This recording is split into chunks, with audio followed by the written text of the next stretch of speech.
Are you trying to learn coding but not sure where to start?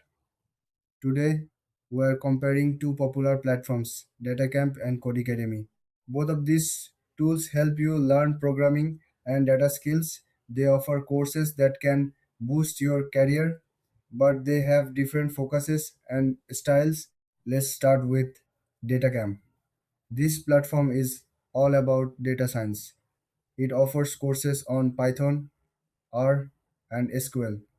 Datacamp uses interactive exercises to help you practice as you learn.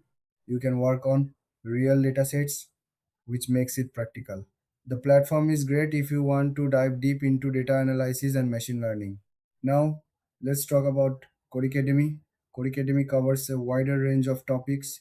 You can learn web development, data science, and even design. The courses are structured with a mix of lessons and projects. Codecademy also offers a community forum for support. If you want a more general coding experience, this might be the better choice. So, what are the main differences?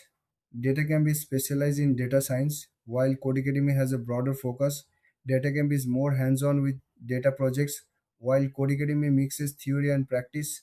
When it comes to features, both platforms have interactive exercises. Datacamp emphasizes data projects, while Codecademy includes quizzes and community interaction. Codecademy also offers a free tier, which is a nice option for beginners.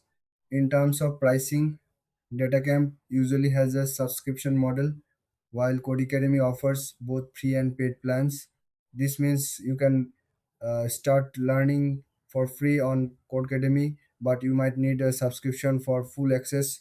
In the end, if you want to specialize in data science, go for Datacamp. If you prefer a broader coding experience, Codecademy is the way to go. Thanks for watching. If you found this comparison helpful, don't forget to like and subscribe for more content.